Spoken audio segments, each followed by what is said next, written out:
Mon grand-père milliardaire m'a vu entrer et sortir d'un foyer et a crié « Pourquoi n'utilises-tu pas la maison que je t'ai donnée ?» Je n'en avais aucune idée. Mais ma mère a paniqué et a dit « J'allais te le dire aujourd'hui, mais je l'ai donné à sa sœur. Elle le mérite davantage. » 30 minutes plus tard, les voitures de police sont arrivées. « Kelly, ne me dis pas. Que fais-tu ici ?» Cette voix trancha net l'air tendu de ce matin d'hiver. Je me suis arrêté net une seconde et, instinctivement, j'ai redressé le dos.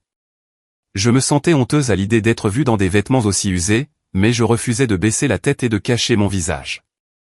Ma fierté ne le permettait pas. Lentement, j'ai levé les yeux et j'ai regardé droit vers le propriétaire de la voie. Il se tenait là, mon grand-père, Frank. Derrière lui se trouvait une berline de luxe noire, et la vue de mon grand-père dans son manteau parfaitement taillé formait un contraste cruel avec le bâtiment en béton crasseux derrière moi. À l'entrée pendait un panneau qui disait « Logement de transition Sainte-Marie pour étudiants ». Oui, mon grand-père milliardaire venait de me voir sortir d'un foyer de transition pour étudiants sans abri. Grand-père. Ma voix était légèrement enrouée par l'air froid et sec du petit matin, mais elle sortit assez clairement. Ça fait longtemps.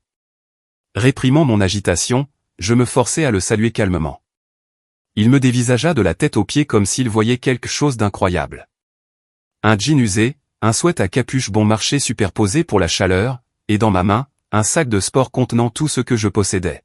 « Pourquoi sors-tu d'un endroit pareil, Kelly ?» Réponds-moi.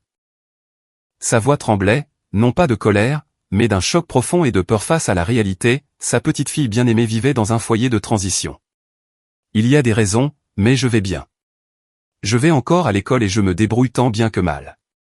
Tu vas bien ? Il n'y a pas moyen que ça aille bien. Il haussa le ton et les passants se retournèrent, surpris. S'avançant vers moi, il agrippa fermement mon bras devenu mince. Qu'est-il arrivé à la maison ? La maison que je t'ai donnée ? Je fronçai les sourcils aux mots qui jaillirent de sa bouche. La maison ? Je ne comprenais pas ce qu'il voulait dire. De quoi parles-tu ? Quelle maison ? La maison que je t'ai donnée il y a 6 mois pour ton 20e anniversaire ? Une maison meublée de 3 chambres dans le quartier de Riverside. Pourquoi n'y habites-tu pas ? Ses yeux étaient injectés de sang, son expression désespérée. J'étais confuse. Une maison dans le quartier de Riverside ? Je n'avais même jamais vu une maison dans un quartier aussi huppé. Grand-père, calme-toi. Je n'ai jamais rien reçu de tel. La seule chose que j'ai eue pour mon anniversaire était une carte de maman. Papa et les autres ont dit que tu étais occupé à voyager à l'étranger et qu'il n'y aurait pas de cadeau cette année. Qu'est-ce que tu as dit ?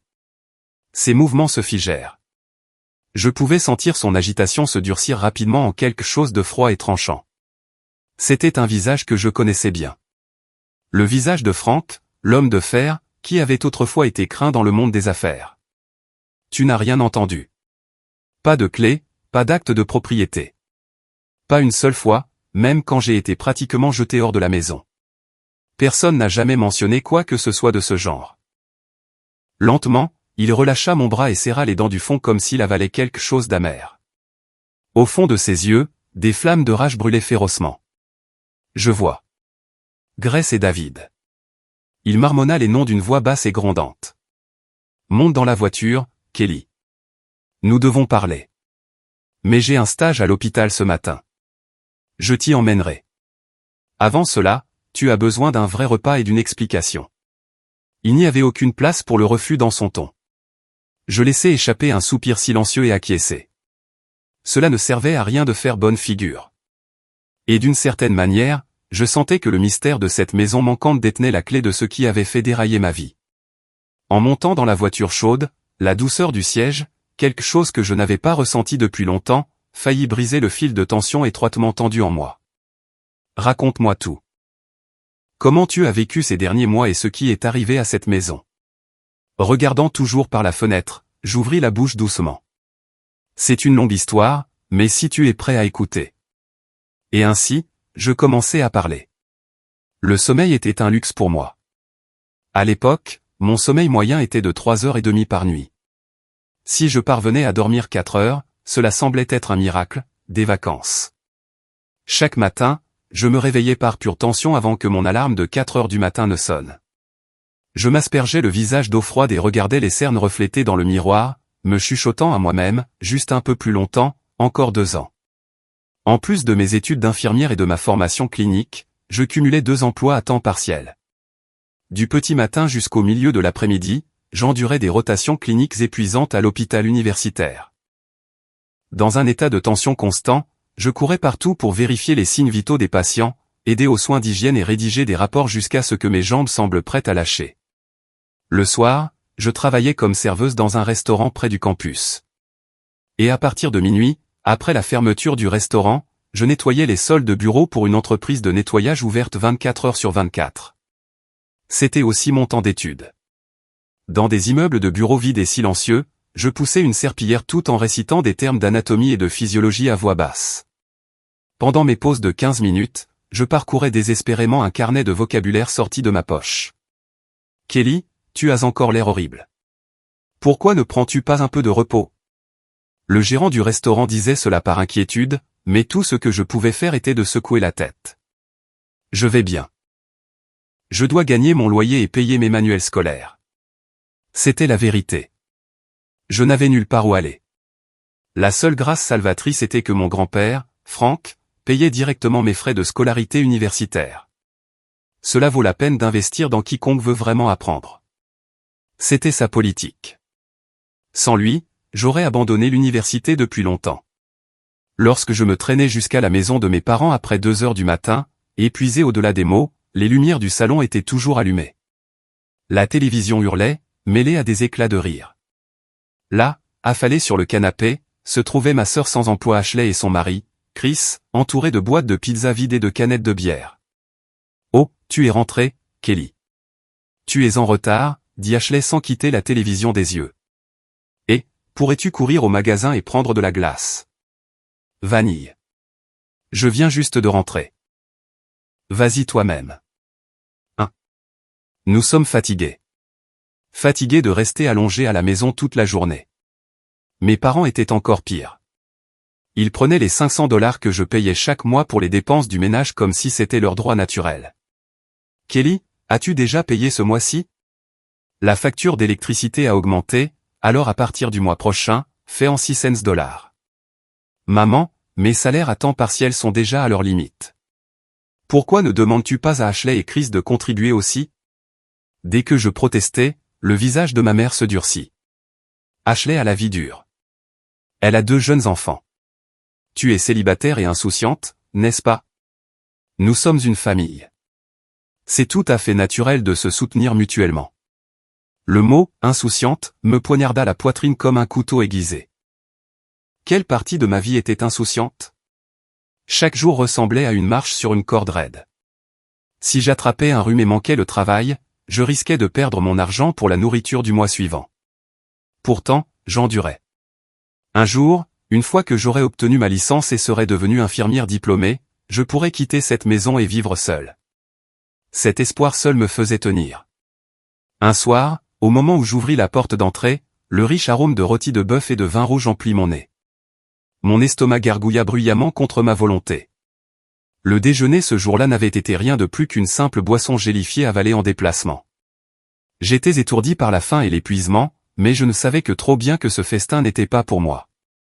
Quand j'entrai dans le salon, j'eus l'impression d'entrer dans un royaume différent. La table à manger était couverte de plats somptueux, et ma mère Grace, mon père David, ma sœur Ashley, son mari Chris et leurs 2 fils mangeaient joyeusement. « Oh, tu es de retour. » Ma mère me remarqua et s'arrêta, sa fourchette en l'air. Dans ses yeux, je surpris une légère trace d'agacement, comme si une interruption était arrivée. « Bienvenue à la maison, mais je suis désolé. Aujourd'hui, c'est la fête de récupération d'Ashley après s'être occupée des enfants. Nous n'avons rien préparé pour toi. » Sans un mot, j'enlevai mes chaussures et me dirigeai vers le réfrigérateur de la cuisine. Il aurait dû y avoir le poulet pour salade que je m'étais offert avec mon propre argent après avoir été payé hier. Mon déjeuner pour demain. Mais quand j'ouvris le frigo, il avait disparu. Et, où est mon poulet ? Quand je me retournai, Chris essuya de la sauce de sa bouche avec une serviette et dit nonchalamment « Oh, ça. Désolé pour ça. Je l'ai utilisé comme apéritif tout à l'heure. » La date d'expiration approchait de toute façon, alors je m'en suis occupé. Tu t'en es occupé? C'était mon déjeuner pour demain.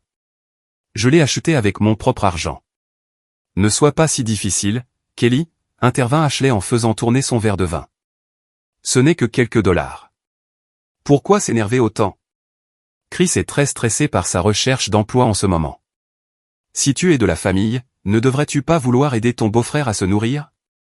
La dernière fois que Chris était allé à un entretien d'embauche, c'était il y a plus de 6 mois. Je savais exactement comment il passait ses journées, jeux en ligne et sport à la télévision. Mon salaire horaire est bas. Avez-vous une idée du temps que je dois travailler juste pour me payer ce poulet? Quand je haussai le ton, mon père, David, frappa du poing sur la table. Kelly, comment oses-tu parler à ta sœur comme ça? Tu es borné. C'est une bonne occasion. Parlons argent. Il posa une épaisse enveloppe sur la table. Rien qu'au volume des billets à l'intérieur, je pouvais dire que c'était une somme substantielle. Il fit glisser l'enveloppe, non pas vers moi, mais vers Ashley. Tiens, Ashley. Le soutien de ce mois-ci. Il y a $2000 là-dedans. Mes yeux s'écarquillèrent. $2000. Il les remettait sans effort à une fille qui ne travaillait pas du tout. Merci, papa. Ça aide vraiment, dit Ashley en serrant l'enveloppe avec un sourire radieux. Attends une seconde, papa. Quand je t'ai demandé de l'aide pour mes frais de manuel la semaine dernière, tu as dit que tu ne pouvais pas te le permettre, n'est-ce pas? Alors, comment peux-tu donner autant d'argent à Ashley chaque mois? Ma mère répondit avec un soupir. Kelly, tu ne comprends vraiment pas, Ashley a une famille à protéger. Les apparences comptent, et nous ne pouvons pas laisser les enfants se sentir misérables, n'est-ce pas? Ils ont besoin de dignité. Dignité. N'avais-je pas besoin de dignité, moi aussi? Tu es célibataire. Vivre pour une seule personne est gérable. Ashley et sa famille sont juste dans leur phase de dépense de la vie. J'avalai ma colère et me retirai dans ma chambre. Mais au moment où j'ouvris la porte, je restai sans voix. Ma petite chambre, censée être mon sanctuaire, avait été saccagée. Les notes d'anatomie que j'avais étalées sur mon bureau étaient éparpillées partout sur le sol. Mes précieux manuels étaient gribouillés au crayon, et plusieurs pages avaient été arrachées. Sur le lit, mes neveux sautaient avec leurs chaussures aux pieds. Qu'est-ce que vous croyez faire? Quand je criais, les enfants éclatèrent en sanglots de surprise, et Ashley accourut. Et, qu'est-ce que tu crois faire à mes enfants? Regarde ça. Mes notes sont fichues. J'ai un examen demain. Ce ne sont que des bouts de papier, n'est-ce pas? Les enfants jouaient juste. Essaie d'être plus ouverte d'esprit. Honnêtement, étudier tout le temps déforme vraiment ta personnalité. Elle lança ces derniers mots et quitta la pièce avec les enfants. Quand le silence revint, je m'effondrai sur le sol, serrant mon cahier déchiré dans mes mains. Je quitterai cette maison quoi qu'il arrive. Cette détermination seule m'empêchait de perdre la raison. Mais je ne savais pas alors. Je ne savais pas qu'à ce stade déjà, mon ticket d'or pour sortir de cet enfer avait été dissimulé et écrasé par mes propres parents. Mon 20e anniversaire tomba un mardi sombre et pluvieux. Je ne m'attendais à rien. Je savais que les attentes n'existaient que pour être trahies. Pourtant, quelque part au fond de moi, j'attendais des nouvelles de mon grand-père, Frank. Peu importe à quel point il était occupé, il m'envoyait toujours une carte ou m'appelait pour mon anniversaire chaque année. Mais mon téléphone affichait 0 notification. Quand je rentrais tard ce soir-là, traînant les pieds, mes parents, Ashley et Chris étaient rassemblés autour de la table à manger, chuchotant à voix basse. Au moment où j'ouvris la porte, ils relevèrent brusquement la tête et cachèrent précipitamment les documents étalés sur la table. « Oh, Kelly, tu es de retour », dit mon père, David, en s'éclaircissant la gorge de manière théâtrale. En y repensant, aujourd'hui c'est ton 20e anniversaire, hein? Félicitations. Tiens.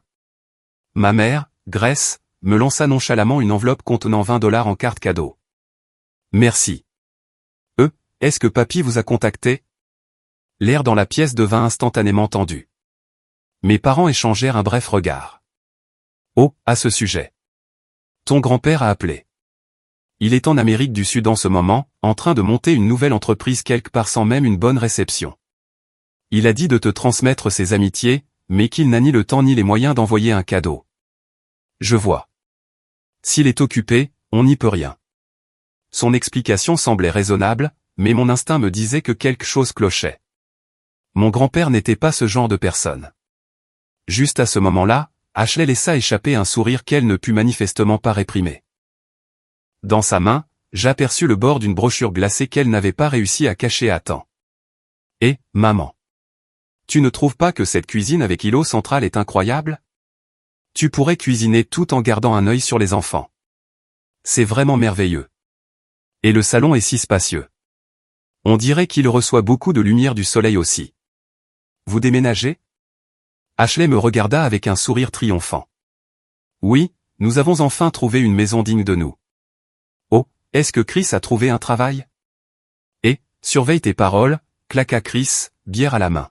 « C'est juste. » « Eh bien, notre chance qui tourne. La vie n'est pas si mal après tout. » Je perdis tout intérêt et me dirigeai vers ma chambre. Ils avaient probablement encore obtenu l'argent de nos parents. Ce que je ne savais pas, ce que je ne pouvais pas savoir, c'était que parmi les documents qu'ils avaient cachés se trouvait un titre de propriété à mon nom, et que la merveilleuse nouvelle maison dont Ashley était si excitée était la maison même que mon grand-père m'avait donnée. Le verdict tomba brutalement la semaine suivant mon anniversaire. Je vais aller droit au but. Nous déménageons de cet appartement à la fin du mois, dit mon père d'un ton professionnel après le dîner. Déménager? Où allez-vous? Nous déménageons dans la nouvelle maison d'Ashley, poursuivit ma mère. C'est un endroit merveilleux. Nous vivrons tous ensemble et aiderons à prendre soin des petits-enfants. Ashley ricana avec suffisance. C'est exact. Il y a plein de chambres. En échange de s'occuper de maman et papa dans leur vieillesse, nous avons préparé des chambres spacieuses pour eux. Comment avez-vous même pu vous permettre quelque chose comme ça? Cela ne te regarde pas, coupa mon père sèchement. Ce qui est important, c'est ceci, il n'y a pas de place pour toi là-bas. J'eus l'impression que le temps lui-même s'était arrêté. Que veux-tu dire? Exactement ce que ça veut dire. Cette maison est un sanctuaire pour la famille d'Ashley. Tu as 20 ans maintenant, n'est-ce pas? Ne penses-tu pas qu'il est honteux pour une fille adulte de continuer à vivre au crochet de ses parents? Au crochet? Je paie mes propres frais de scolarité et mes dépenses courantes. S'il y a bien quelqu'un qui vit au crochet des autres, ce sont Ashley et son mari. Surveille tes paroles, rugit mon père. Ta sœur vient de saisir une opportunité majeure dans sa vie. Et au lieu de la célébrer, tout ce à quoi tu penses, c'est à toi-même et à l'endroit où tu vas vivre. À quel point peux-tu être égoïste? Égoïste? Vous me dites que je perds ma maison? C'est pourquoi nous te disons de devenir indépendante, dit ma mère, sa voix douce mais ses yeux froids. Prends cela comme ta chance de commencer à vivre seule. Tu seras parti d'ici ce week-end. Fais tes valises et pars. Nous ne te donnerons pas notre nouvelle adresse. C'est l'amour à la dure. Pour que tu ne reviennes pas en rampant. Essaie de comprendre nos intentions en tant que parents. L'amour parental. Comment pouvaient-ils même se résoudre à utiliser un tel mot? Leurs véritables intentions étaient douloureusement évidentes, ils n'avaient plus besoin de l'argent que je gagnais.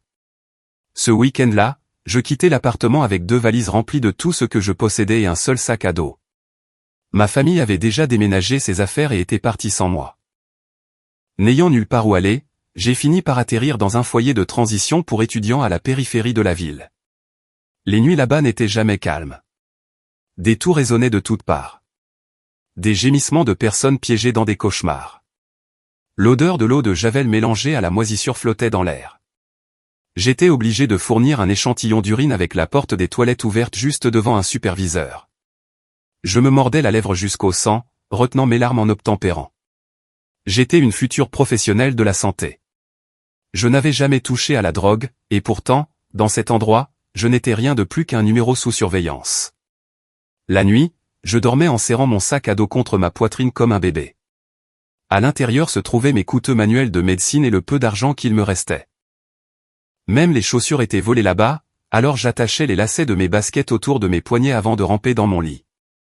À 5 heures du matin, nous étions secoués pour le réveil. Après les corvées de nettoyage, je me changeais pour mettre mon uniforme clinique blanc dans des toilettes publiques près de la gare. C'était là que Kelly, l'étudiante infirmière diligente et exceptionnelle, existait. Un jour de pluie, tremblant d'une forte fièvre dans le foyer de transition, je fis défiler les réseaux sociaux sur mon téléphone. Une photo postée par Ashley apparut. Dans un salon spacieux et moderne, toute la famille se tenait souriante, verre levé, rassemblée autour d'une cheminée rougeoyante. La légende disait, notre première fête dans notre nouvelle maison. Reconnaissante pour la meilleure famille de tous les temps. À travers la fenêtre derrière eux, je pouvais voir la magnifique vue nocturne du quartier de Riverside. Pourquoi grelottais-je dans un lit moisi pendant qu'il se réchauffait près d'une cheminée? J'ai pleuré jusqu'à ne plus avoir de larmes, brûlant de frustration et d'injustice. Et puis le lendemain matin, alors que je sortais en titubant du foyer de transition, la voiture de mon grand-père Franck attendait juste devant moi. Quand j'eus fini de tout lui raconter, le redouté, homme de fer, Franck, se couvrit le visage des deux mains, ses épaules tremblant alors qu'il pleurait. Je suis désolé. J'ai été un idiot. J'ai trop fait confiance à tes parents. Il essuya ses larmes et me regarda avec des yeux pleins de résolution. Kelly, écoute attentivement. Cette maison dans laquelle Ashley vit, celle de Riverside, je l'ai achetée avec mon propre argent et je l'ai enregistrée à ton nom. C'est ta maison. Quoi? L'acte et les clés ont été confiés à tes parents par l'intermédiaire de mon avocat. Je leur ai dit que c'était une surprise pour toi. Ils l'ont volé, t'ont trompé et t'ont même chassé. Un frisson froid parcourut mon échine. Cette maison, celle dont Ashley s'était vantée comme étant digne d'eux, était la mienne. Ça ne peut pas être vrai. Ça l'est, et je vais le prouver. Mon grand-père m'installa dans une suite d'hôtels de luxe et s'assura que je mangeais correctement. Pendant que je me reposais, il appela ma mère, Grace. Papa, comment vont les affaires en Amérique du Sud? Sa voix mielleuse traversa le haut-parleur. Ça va bien. Au fait, comment va Kelly? Je n'ai pas pu la joindre. Oh, elle va très bien. Elle apprécie de vivre seule dans un appartement près de son école. Elle a dit qu'elle voulait se concentrer sur ses études, alors elle nous a demandé de ne pas trop la contacter. Un mensonge. Il ne savait même pas où j'étais. Je vois. En fait, il semble que je pourrais rentrer pour ce Noël. J'espérais que nous pourrions tous nous réunir en famille. Vraiment? C'est merveilleux. Alors tu dois venir à la nouvelle maison. Oh, une nouvelle maison. Cela semble charmant. Kelly sera là aussi, je suppose. Bien sûr. Oui. Je l'inviterai. Encore un mensonge. Après avoir raccroché, mon grand-père parla froidement. Tu as entendu ça, Kelly? Ils ne s'en soucieraient même pas si tu étais morte, tant que leur mensonge ne serait pas exposé. Il se leva et regarda par la fenêtre. J'ai déjà contacté mes avocats, les registres de propriété, les historiques de transfert. Tout sera examiné. Et puis Noël. Il se tourna vers moi et sourit doucement. D'ici là, repose-toi ici. Et à Noël, tu porteras la plus belle robe et tu retourneras avec moi dans ta maison.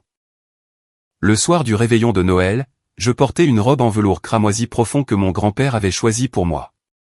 Tu es magnifique, Kelly. C'est celle que tu as toujours été destinée à être. Nous montâmes dans la limousine qui attendait et nous nous dirigeâmes vers le quartier de Riverside. Bientôt, la voiture s'arrêta devant un grand domaine avec un portail imposant. Elle était là, la maison dont j'avais rêvé. Un extérieur en briques magnifique, mais accroché à la porte d'entrée se trouvait une couronne de mauvais goût qui disait « Bienvenue chez la famille Smith ». Es-tu prête? Oui, je suis prête. Mon grand-père sonna à la porte. De l'intérieur vint la voix joyeuse de ma mère. J'arrive. Ce doit être la livraison de pizza. La porte s'ouvrit. Joyeux, le sourire qui s'était étalé sur le visage de ma mère se figea instantanément. Debout devant elle se trouvait le père qui était supposé être en Amérique du Sud et la fille qui était censée avoir disparu. Père et Kelly. Ce n'est pas possible. Pourquoi êtes-vous ici? Nous avons été invités, dit froidement mon grand-père. C'est une fête dans ta nouvelle maison, n'est-ce pas? Entrez. Il bouscula ma mère et entra avec assurance dans le hall d'entrée. Lorsque nous entrâmes dans le salon, la scène devant nous était un véritable festin. La table était couverte de plus de nourriture que quiconque ne pourrait en finir. Sur le canapé, Ashley étalait un sac à main de créateur flambant neuf tandis que Chris tirait tranquillement sur un cigare. Mon père, David, était de bonne humeur, découpant la dinde. Et, Grace. Qui est à la porte? Ne me dis pas que le gâteau est déjà. Il leva les yeux, couteau toujours en main, et se figea. L'air dans la pièce devint vide de tout son en un instant. Eh bien, David, Ashley, Chris, vous semblez vous amuser dans la maison de ma petite fille. Le poids de ces seuls mots sembla faire chuter la température en dessous de 0. Grand-père, tu as dit que tu ne rentrais pas avant la semaine prochaine. Les plans changent. Mon grand-père pointa sa canne vers la photo de mariage d'Ashley et Chris accrochée au mur. Expliquez-moi cela.